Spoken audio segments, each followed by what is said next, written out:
ലിയോയും വീണു. ഓവർസീസ് റൈറ്റ്സിൽ തമിഴ് സിനിമയിലെ എക്കാലത്തെയും വലിയ തുക നേടി തഗ് ലൈഫ്.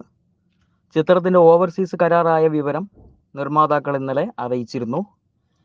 ഇന്ത്യൻ സിനിമയിൽ ഏറ്റവും വലിയ മാർക്കറ്റുള്ള ഇൻഡസ്ട്രികളിലൊന്നാണ് തമിഴ്. സമീപകാലത്ത് ബോളിവുഡിനെ പോലും അതിശയിപ്പിക്കുന്ന നിലയിലേക്ക് തമിഴ് ചിത്രങ്ങളുടെ ആഗോള കളക്ഷൻ ഉയർന്നിട്ടുണ്ട്. വിപണിയുടെ ഈ വികാസം വിവിധ റൈറ്റ്സിലൂടെ പുതിയ ചിത്രങ്ങൾ നേടുന്ന തുകയിലും വ്യത്യാസം വരുത്തിയിട്ടുണ്ട്. ഇപ്പോഴത്തെ ഓവർസീസ് റൈറ്റ്സ് തുകയുടെ പേരിൽ വാർത്തകളിൽ ഇടം പിടിക്കുകയാണ് മണിരത്നത്തിന്റെ കമൽഹാസൻ ചിത്രമായ തഗ് ലൈഫ്. ചിത്രത്തിന്റെ ഓവർസീസ് കരാറായ വിവരം നിർമ്മാതാക്കൾ ഇന്നലെ അറിയിച്ചിരുന്നു. AP ഇന്റർനാഷണലും ഹോം സ്ക്രീൻ എന്റർടൈൻമെന്റും ചേർന്നാണ് ചിത്രം അന്തർദേശീയ മാർക്കറ്റുകളിൽ വിതരണത്തിന് എത്തിക്കുന്നത്. ഇന്ത്യ ഗ്ലിറ്റ്സ് തമിഴ് റിപ്പോർട്ട് പ്രകാരം ഓവർസീസ് തിയേറ്ററിക്കൽ റൈറ്റ്സിലൂടെ തഗ് ലൈഫ് നേടിയിരിക്കുന്നത് 63 കോടിയാണ്.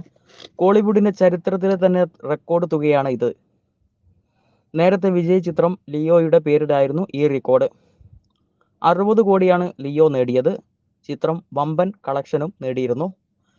വൻ താരനിര അണിനിരക്കുന്ന ചിത്രത്തിലെ അവസാനം പ്രഖ്യാപിക്കപ്പെട്ട കാസ്റ്റിംഗ് ചിമ്പുവിൻ്റെതാണ്.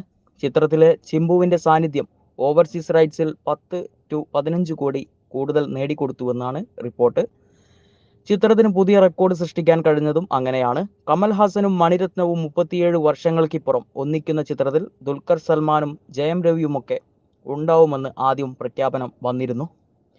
എന്നാൽ ഡേറ്റ് ക്ലാഷ് കാരണം ഇരുവരും പിന്മാറുകയായിരുന്നു. ദുൽഖറിന് പകരമാണ് ചിമ്പു എത്തിയിരിക്കുന്നതെന്നാണ് വിവരം. തൃഷ, അഭിരാമി നാസർ തുടങ്ങിയവരും ശ്രദ്ധേയ കഥാപാത്രങ്ങളെ അവതരിപ്പിക്കുന്നുണ്ട്.